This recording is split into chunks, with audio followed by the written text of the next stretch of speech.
안녕하세요. 반갑습니다. 와운의 주영동 파트너입니다. 반갑습니다.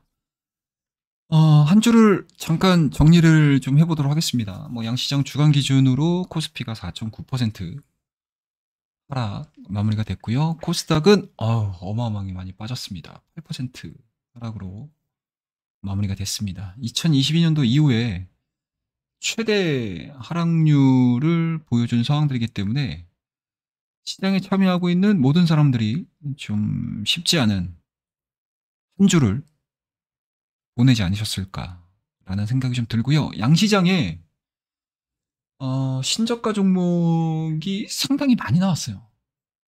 거기에다가 수급 부분들 역시도 그렇게 좋지는 않죠.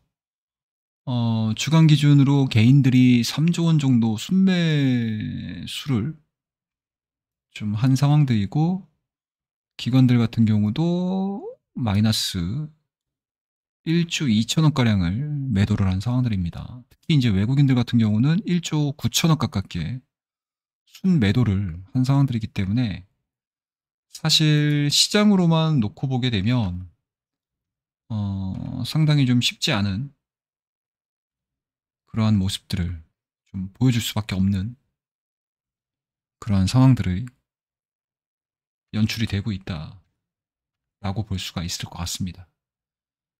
그에 따라서 시장에 대한 전반적인 분위기 자체는 그렇게 우호적이지가 않죠. 거기에 국내 이슈로 볼 수 있는 부분들은 아무래도 이제 금투세 이슈 역시도 영향을 좀 미치지 않았을까라는 생각이 좀 들고요. 그러니까 적정 수준으로 빠지게 되면 브레이크를 걸 수 있는 수급이 들어와야 되거든요. 근데 그 수급 자체를 찾아보기가 쉽지 않다는 거죠.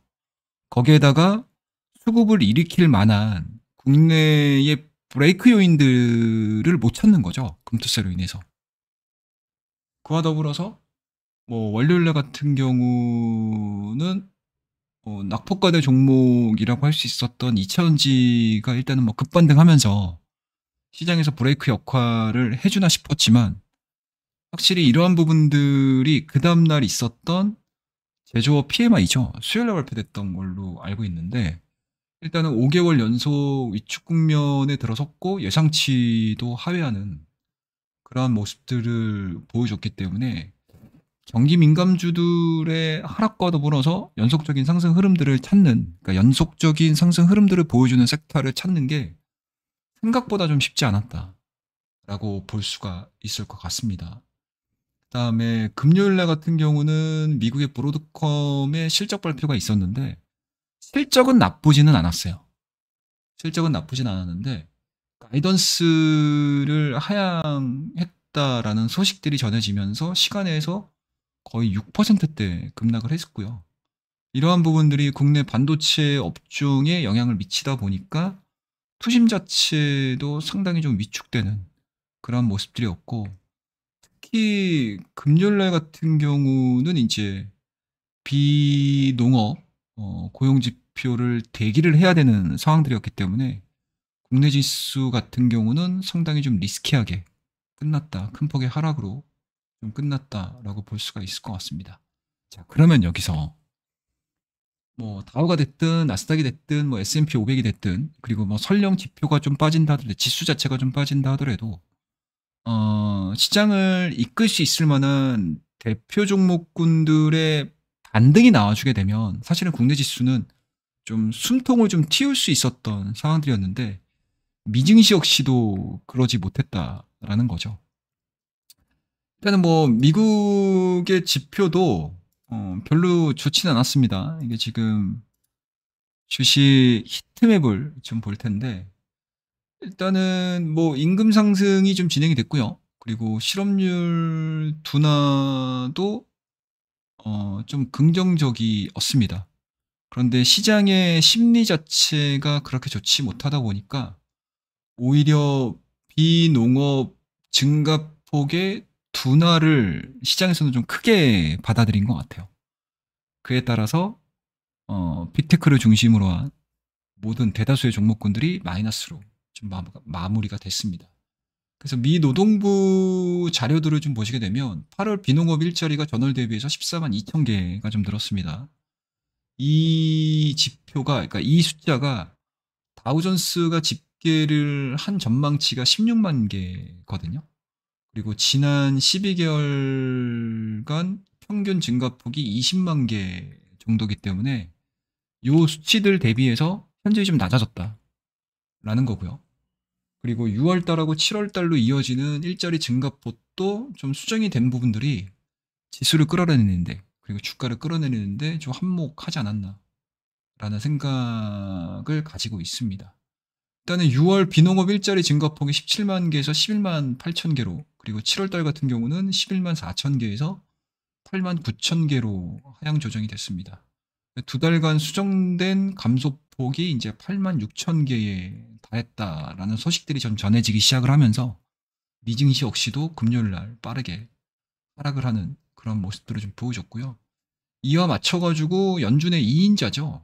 매파 월러 연준 위원이 피부 시기가 왔다. 큰 폭의 인하가 필요한 시점이지 않겠느냐라는 발언들을 함으로써 시장의 심리 자체가 상방으로 진행이 됐다라는 개념보다는 오히려 미국 경기의 침체, 침체까지는 아니더라도 우려에 대한 목소리가 좀 커지기 시작을 하면서 지수의 큰 폭의 하락세로 마무리가 됐다라고 정리를 좀 해볼 수가 있을 것 같습니다. 그에 따라서 우리가 계속적으로 코스피나 코스피 지수를 체크를 할 거고요. 다우지수, 나스닥, S&P 500 모든 지수들을 체크를 하겠지만 거기에 앞서 일본 엔화의 강세 부분들을 체크를 되게 잘 하셔야 될 것 같다라고 말씀을 좀 드리도록 하겠습니다. 아무래도 미국의 금리 인하가 대두가 되면 될수록, 그리고 미국의 경기 우려감들이 반영이 되면 될수록 아무래도 위험 자산에 대한 손해 현상보다는 안전 자산에 대한 손해 현상들이 상당히 좀 커질 거고요. 그리고 대표되는 안전 자산으로 분류되는 이 엔화에 대한 수요는 증가가 될 가능성. 거기에다가 9월 FOMC를 통해서 어찌됐든 시장에서는 거의 기정사실로 금리 인하를 받아들이고 있는 상황들이기 때문에 그 부분들까지 일본 엔화에 반영이 된다라고 하게 되면 8월달 초반에 보여줬던 142엔대에 근접하는 지금 엔화 강세를 보여주고 있는 상황 속에서 만약에 급격하게 엔화 쪽으로 쏠림 현상들이 좀 이루어진다라고 하게 되면 주식시장에서는 좀 부담감으로 반영이 될 가능성이 높고요. 그리고 어찌됐든 대부분의 지표들의 추이를 봤었을 때 엔화의 방향과는 반대 방향을 보여주는 경향들이 상당히 좀 많습니다. 그래서 이러한 부분들 좀 체크를 하면서 다음 주 한 주를 좀 준비를 좀 하셔야 되지 않겠나라고 말씀드리도록 하겠습니다. 그래서 이번 주 한 주 짤막하게 정리를 한번 해봤고요. 이 영상이 올라가고 나서 그 다음 날은 일정을 기준으로 해서 우리가 좀 관심을 가질 만한 종목들에 대한 이야기들 2부로 올려드릴 예정이니까 올라올 2부도 많이 관심을 좀 가져주시고요. 그리고 영상 하단에 보시게 되면 와우넷 제가 운영하고 있는 주주클럽의 9월 23일서부터 29일까지 총 7일간 종목 리딩, 실시간 리딩, 그리고 포트폴리오 관리를 할 수 있는 방법들에 대한 우리 VIP 방송을 23일서부터 29일까지 총 7일간 체험할 수 있는 체험 이벤트를 준비를 했습니다. 비용은 딱 10,000원이에요. 10,000원입니다. 10,000원. 10,000원의 행복이라는 정말 즐거운 제목으로 체험 이벤트를 준비를 했습니다. 그래서 밑에 나와 있는 ARS죠? 02-3490-4655번으로 전화를 하셔가지고 신청을 하시게 되면 추석 연휴 끝나고 9월 23일, 29일 시장이 좀 나아질지 아니면 더 안 좋아질지 그거는 모르겠지만 최선을 다해서 계좌를 올릴 수 있는 종목들, 그리고 포트폴리오 구성 방법들, 그리고 매매를 할 수 있는 방법들, 저와 함께 VIP 실시간 방송을 체험할 수 있는 이벤트 많이 참여해 주시고요. 그러면은 오늘 내용은 이 정도에서 마무리하고 내일 올라올 2부에 많은 시청, 그리고 좋아요, 구독 부탁드리도록 하겠습니다. 자, 그러면 오늘 내용은 이 정도에서 마무리하고요. 다음 시간에 뵙도록 하겠습니다. 감사합니다.